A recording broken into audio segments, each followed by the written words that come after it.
Dear students, आप सभी लोगों का पुनः स्वागत है।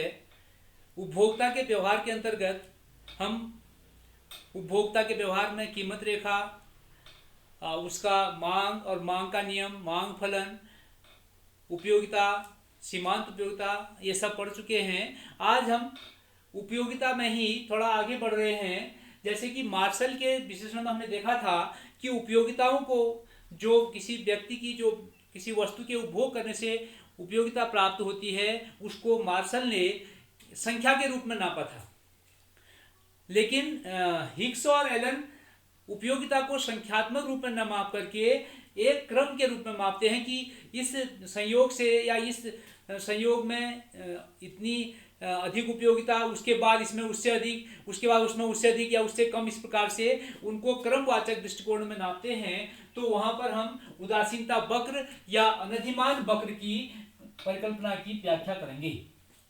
आज हम पढ़ेंगे उदासीनता वक्र या अनधिमान वक्र, अर्थात जहां पर अनधिमान मतलब जहां पर किसी एक विशेष संयोग को अधिमान नहीं मिल रहा है या उपभोक्ता उस वक्र के प्रत्येक बिंदु पर उदासीन है, अर्थात किसी भी बिंदु पर वह अपना उपभोग कर सकता है।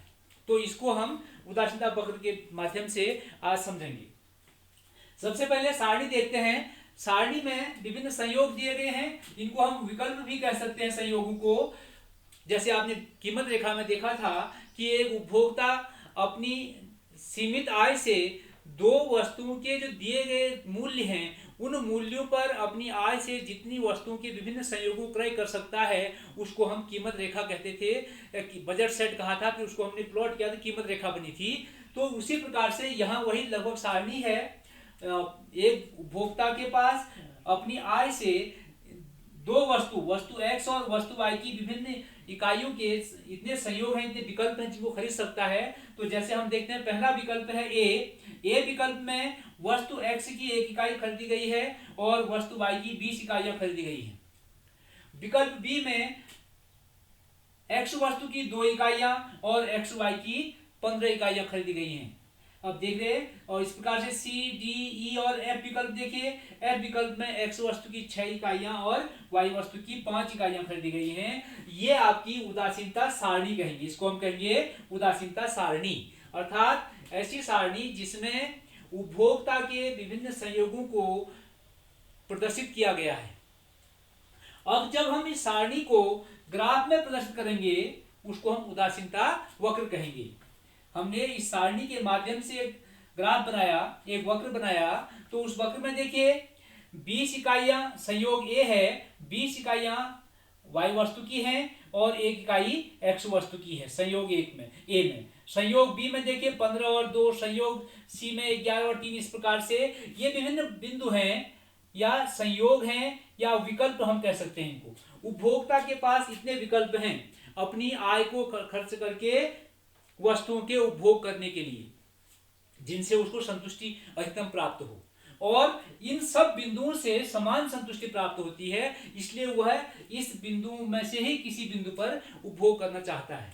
तो उदासीनता वक्र को परिभाषित करते हुए हम कह सकते हैं कि उदासीनता वक्र उपभोक्ता के द्वारा खरीदी गई दो वस्तुओं के उन विभिन्न संयोगों के बिंदुओं का बिंदुपद है, जिसके प्रत्येक बिंदु पर उपभोक्ता को समान संतुष्टि प्राप्त होती है। उसको हम उदासीनता वक्र कहेंगे। उदासीनता वक्र क्या है? उदासीनता वक्र एक उपभोक्ता के उन विभिन्न संयोगों का बिंदुपद है, जिसके प्रत्येक बिंदु पर उपभोक्ता को समान संतुष्टि प्राप्त होती है। अगर वह यहाँ उपभोग करना चाहता है तो उसको संतुष्टि अधिक नहीं मिलेगी, उसकी आय थोड़ा बच जाएगी। अगर वह यहाँ उपभोग करना चाहता है तो उसकी आय से वह बाहर की स्थिति है, वहाँ उपभोग नहीं कर पाएगा। इसलिए इस दी हुई कीमत और उसकी आय के हिसाब से उसको इन्हीं वक्रों में से किसी भी एक बिंदु पर उपभोग करना है। और यहाँ पर अनधिमान का मतलब किसी बिंदु को, ए को या बी को या सी, किसी बिंदु को वह अधिमान नहीं दे रहा है, किसी बिंदु को वरीयता नहीं दे रहा है, इसलिए इसको हम अनधिमान वक्र कहते हैं। किसी भी बिंदु पर उपभोग करे, संतुष्टि समान प्राप्त होगी उसको। अब जब हम एक साथ, हम स्थिति ऐसी आती है कि उपभोक्ता की आय बढ़ जाए तो उसका संतुष्टि स्तर बढ़ जाएगा।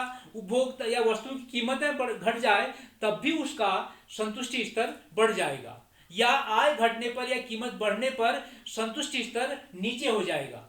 तो जब हम इस प्रकार से संतुष्टि स्तरों को, विभिन्न संतुष्टि स्तरों को हम एक साथ दिखाते हैं तो उसको हम कहेंगे उदासीनता मानचित्र। यहाँ पर देखिए, यहाँ पर 4 वक्र दिखाए गए हैं, चारों अपने आप में उदासीनता वक्र हैं। एक वक्र यह है IC1, जिसके प्रत्येक बिंदु पर उपभोक्ता को समान संतुष्टि प्राप्त हो रही है। वह उसकी आय बढ़ गई हम मान लेते हैं, तो उसका वस्तुओं को, जैसे माना उसकी आय दुगनी हो गई, यहाँ 100 रुपये पर था ये हिसाब, अब आय उसकी दुगनी हो गई, तो अब वह इसकी 2 इसकी 40 खरीद लेगा, तो उसका स्तर इस प्रकार से बढ़ जाएगा, 2 40, इस प्रकार से 4 60, इस प्रकार से ये उसके संयोग बन जाएंगे, तो उसका संतुष्टि स्तर आगे आ जाएगा। जब हम इस प्रकार से विभिन्न संतुष्टि स्तरों को एक साथ दिखाते हैं तो उसको हम उदासीनता मानचित्र कहेंगे। अगला पॉइंट इसमें है प्रतिस्थापन की सीमांत दर। अब देखिए आप इस पुनः सारणी में आइए, इस सारणी में देखा हमने पहली MRS गणना कर लेंगे यहीं पर। इस सारणी में देखिए पहली जो वस्तु थी, पहला जो संयोग था, उस संयोग में वस्तु X की 1 इकाई खरीदी और वस्तु Y की 20 इकाइयां खरीदी हैं। तो यहां पर जब X A से B में गया, अब प्रतिस्थापन क्या हुआ, इस शुरुआत है। अब प्रतिस्थापन कैसे हुआ है, मतलब एक की जगह दूसरे को प्रयोग करना, प्रतिस्थापन करना, स्थान को बदल देना। अब हम B में जा रहे हैं, तो B में उसने X की 1 इकाई बढ़ा दी। अब वो X की 1 इकाई बढ़ाई तो उसकी आय सीमित है, हमने कीमत रेखा वाले में देखा था, बजट सेट में देखा था, तो उसको Y की कम करनी पड़ेगी। कितनी कम की, पहली बार उसने 5 इकाइयां Y की कम की हैं।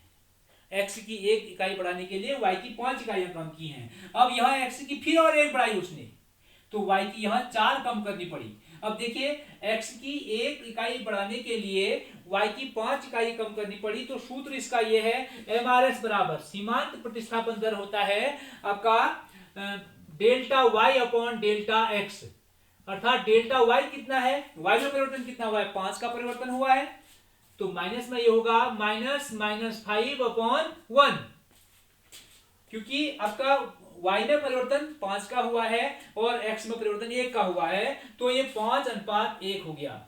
सीमांत दर क्या आ गई, 5:1। अब हम आगे देखते हैं, 4 पर 1 है, तो यहां पर 4/1, 4:1 हो जाएगा। MRS XY, अगर ये कहता है कि MRS YX, तो फिर हमारा ये उल्टा हो जाएगा, 1:5 आ जाएगा। इसी प्रकार से यहां 1 इकाई के लिए उसने 3 इकाइयां छोड़ी, तो आपका 3:1 हो गया। 1 इकाई के लिए 2 इकाइयां छोड़ी, 2:1 हो गया। 1 के लिए 1 छोड़ा तो 1:1 हो गया। यह है प्रतिस्थापन की सीमांत दर, या सीमांत प्रतिस्थापन दर भी कह सकते हैं इसको। सीमांत प्रतिस्थापन दर है कि अगली इकाई के लिए पहली इकाई की कितनी, पहली वस्तु की कितनी इकाइयां छोड़नी पड़ रही हैं।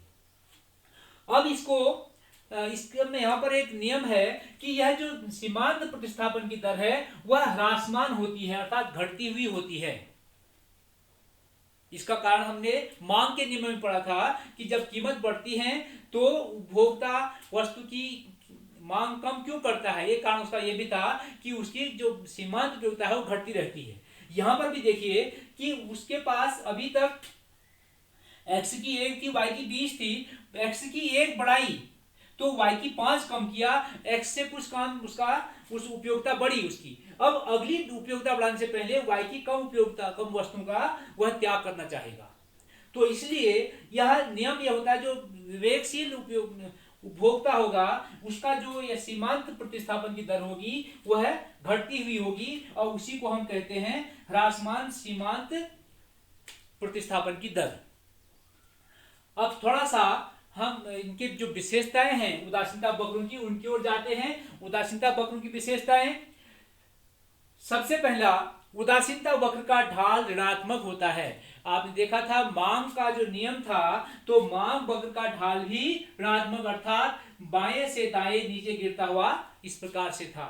और इसी प्रकार से उदासीनता वक्र भी इसी प्रकार के हैं, ढाल ऋणात्मक है, इसको ऋणात्मक ढाल कहते हैं।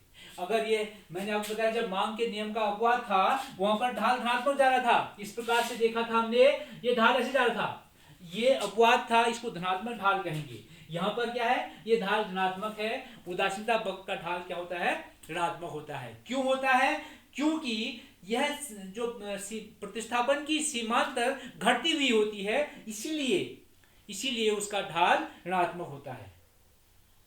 दूसरा नंबर 2 इसका परिभाषा, इसकी जो विशेषता है, इसको हम ये भी कह सकते हैं ऋणात्मक ढाल को कि बाएं से दाएं नीचे गिरता हुआ होता है। दूसरा यहाँ पर देखिए, यह है ऊंचा उदासीनता वक्र नीचे उदासीनता वक्र की अपेक्षा अधिक संतुष्टि प्रदर्शित करता है। फिर यहाँ आ जाइए, आप देखिए यहाँ पर माना उसके पास 100 रुपए थे, 100 रुपए के हिसाब से उसके ABCDE 5-6 विकल्प बने थे, उनमें से प्रत्येक विकल्प पर उसको समान संतुष्टि प्राप्त हो रही है। अब मैंने बताया था कि यदि उस बाजार में कीमतें गिर जाए या उसकी आय बढ़ जाए तो वह अधिक वस्तुएं खरीदेगा, दोनों वस्तुओं की अधिक वस्तुएं खरीदेगा, एक्स की भी वाई की भी अधिक इकाइयां खरीदेगा, तो उसकी संतुष्टि, निस्संदेह संतुष्टि उसकी बढ़ जाएगी। अर्थात इस वक्र से IC1 से अधिक संतुष्टि उसको IC2 में मिलेगी, IC2 से अधिक संतुष्टि उसको IC3 में मिलेगी और IC3 से अधिक संतुष्टि IC4 में मिलेगी। तो इसका मतलब ये हुआ कि जितने ऊंचे उदासीनता, जितने ऊपर जाएंगे, दाईं ओर जाएंगे उदासीनता वक्र में, उतनी ही हमारी उपभोक्ता को संतुष्टि अधिक प्राप्त होगी। तीसरा है, दो उदासीनता वक्र एक दूसरे को कभी नहीं काटते हैं, ये ध्यान दीजिए। अब हम अगर कहीं पर भी दो वक्र आपस में काटते हैं तो हम कहते हैं कि दोनों वक्रों का मान बराबर है। जैसे आपने 10th में बीजगणित में समीकरण सॉल्व की होंगी, तो एक समीकरण ऐसे गई, एक समीकरण की रेखा ये ऐसे गई। अब जहां पर काट रहे हैं तो वहां पर दोनों के मान बराबर हो गए। तो उस स्थिति में जहां पर कोई दो वक्र काटते हैं वहां पर वक्रों के मान या उस बिंदु के जो मान होते हैं वह बराबर होते हैं। तो अगर इसमें हमने कहा, माना हम इसको मान लें कि जो IC1 है इससे 100 उपयोगिता प्राप्त हो रही है और IC2 से उसकी आय बड़ी, जो भी हमने कहा अधिक उपयोगिता प्राप्त होती है, माना 150, IC3 से 220 और IC4 से 350 उपयोगिता प्राप्त हो रही है।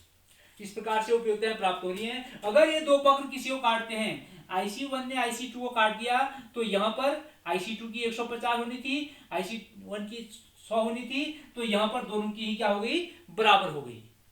तो यह असंभव है। इसीलिए कि हम कह सकते हैं कि दो उदासीनता वक्र एक दूसरे को कभी नहीं काटते हैं, क्योंकि उनकी जो संतुष्टि का स्तर है वह अलग अलग है। अगला इसका जो विशेषता है, उदासीनता वक्र किसी भी अक्ष को स्पर्श नहीं करते हैं। देखिए यहाँ पर ये अक्ष है, एक्स अक्ष, वाई अक्ष।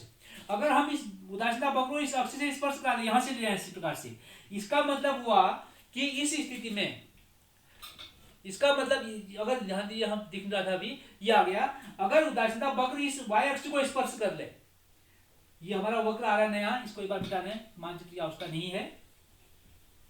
हमने एक वक्र ऐसा बनाया उदासीनता वक्र जो इस प्रकार से y अक्ष को स्पर्श करे, या कोई x अक्ष देखेंगे, कोई x अक्ष को स्पर्श करे, इस प्रकार से x को स्पर्श करे। ऐसा उदासीनता वक्र संभव नहीं है। क्यों? क्योंकि यहां पर किसी भी अक्ष को स्पर्श करने का मतलब है कि x वस्तु की शून्य इकाइयां, अब x वस्तु की शून्य, y वस्तु की 25-30 जो भी उसने खरीद ली, तो यहां पर वह संतुष्टि स्तर उसका अच्छा, वह संतुष्टि स्तर में नहीं हो सकता है। क्यों? क्योंकि बिना x वस्तु के उपभोग किए उस संतुष्टि नहीं बढ़ सकती है। इसलिए ऐसा संभव नहीं है कि उदासीनता वक्र किसी अक्ष को स्पर्श करें। अक्ष को स्पर्श करने का मतलब है कि उस वस्तु की, एक वस्तु की मात्रा शून्य, अगर y अक्ष स्पर्श किया तो x की मात्रा शून्य, अगर x अक्ष स्पर्श किया तो y वस्तु की मात्रा शून्य। ऐसी स्थिति में उपभोक्ता अनधिमान नहीं रह सकता है, उसको संतुष्टि कम हो जाएगी। अगला आपका उदासीनता वक्र मूल बिंदु की ओर उन्नतोदर, ये होगा कन्वेक्स, मूल बिंदु की ओर उन्नतोदर होते हैं। इस प्रकार से आपने जो उत्पादन संभावना वक्र देखा था उसमें हमने कहा था उत्पादन संभावना वक्र मूल बिंदु की ओर उन्नतोदर कनकेव होते हैं, लेकिन यहां पर क्या है, उदासीनता वक्र मूल बिंदु की ओर क्या होते हैं, कन्वेक्स होते हैं। सॉरी, इस प्रकार से होते हैं। यहां से इधर ये आपका उन्नतोदर कहेंगे इसको। तो इसका कारण भी देखिए, ये आपकी जो सीमांत जो प्रतिस्थापन की जो घटती हुई दर है वही इसका कारण है। घटती हुई सीमांत प्रतिस्थापन दर ही इसका कारण है कि यह मूल बिंदु की ओर उन्नतोदर होते हैं। और गोल्डिंग महोदय ने यह भी कहा है कि उदासीनता वक्र गोलाकार भी हो सकते हैं कुछ विशेष परिस्थितियों में। तो आगे, इससे आगे हम देखते हैं, हम अपना सीन चेंज कर लें। आप चाहें तो स्क्रीनशॉट ले सकते हैं, पहले स्क्रीनशॉट ले लिया करें, बाद में ब्लैक बोर्ड खराब हो जाता है। फिर ये आया, एक क्वेश्चन आता है अक्सर परीक्षाओं में, मैं ऊपर लिखा हुआ दिखा दूं, दिख नहीं रहा है। यह है उदासीनता वक्र विश्लेषण में उपभोक्ता संतुलन। ये आपका अगला टॉपिक है, उदासीनता वक्र विश्लेषण में उपभोक्ता संतुलन। अब देखिए किस प्रकार से उपभोक्ता का संतुलन उदासीनता वक्र विश्लेषण के द्वारा हम इस कर सकते हैं।